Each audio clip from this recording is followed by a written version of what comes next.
The Little Prince. Chapter 15. The sixth planet was 10 times larger than the last one.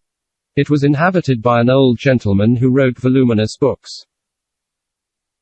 "Oh, look! Here is an explorer!"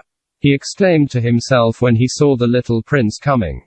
The little prince sat down on the table and panted a little. He had already traveled so much and so far. "Where do you come from?" the old gentleman said to him. "What is that big book?" said the little prince. "What are you doing?" "I am a geographer," said the old gentleman. "What is a geographer?" asked the little prince. "A geographer is a scholar who knows the location of all the seas, rivers, towns, mountains, and deserts." "That is very interesting," said the little prince.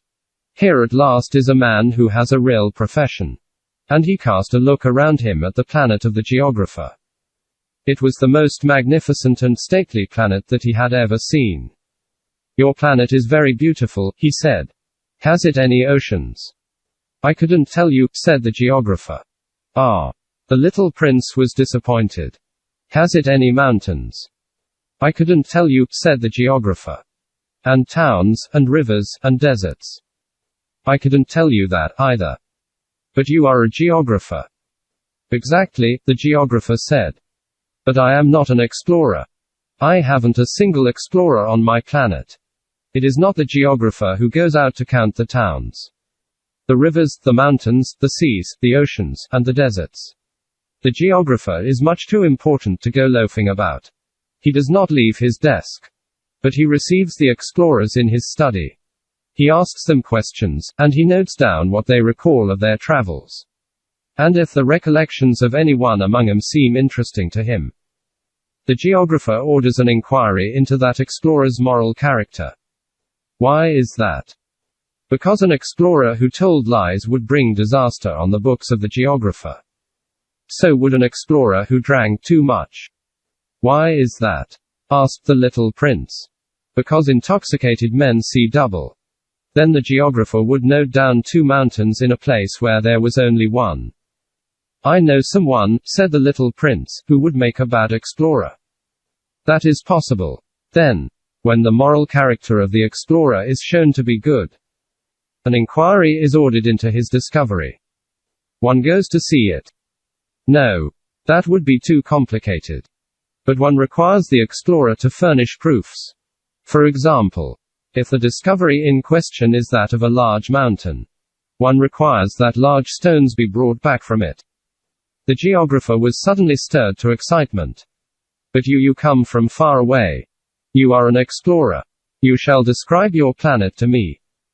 And, having opened his big register, the geographer sharpened his pencil. The recitals of explorers are put down first in pencil. One waits until the explorer has furnished proofs, before putting them down in ink. "Well," said the geographer expectantly. "Oh, where I live," said the little prince, "it is not very interesting. It is all so small. I have 3 volcanoes. 2 volcanoes are active and the other is extinct. But one never knows." "One never knows," said the geographer. "I have also a flower." "We do not record flowers," said the geographer. "Why is that?" "The flower is the most beautiful thing on my planet." "We do not record them," said the geographer, "because they're ephemeral." "What does that mean, ephemeral?" "Geographies," said the geographer, "are the books which, of all books, are most concerned with matters of consequence. They never become old-fashioned. It is very rarely that a mountain changes its position. It is very rarely that an ocean empties itself of its waters. We write of eternal things. But extinct volcanoes may come to life again," the little prince interrupted. "What does that mean, ephemeral?" "Whether volcanoes are extinct or alive, it comes to the same thing for us," said the geographer. "The thing that matters to us is the mountain. It does not change." "But what does that mean, ephemeral?" repeated the little prince, who never in his life had let go of a question, once he had asked it. "It means, which is in danger of speedy disappearance." Single quote. "Is my flower in danger of speedy disappearance?" "Certainly it is. My flower is ephemeral," the little prince said to himself. And she has only 4 thorns to defend herself against the world. And I have left her on my planet, all alone. That was his first moment of regret. But he took courage once more. What place would you advise me to visit now? He asked. The planet Earth, replied the geographer. It has a good reputation. And the little prince went away, thinking of his flower.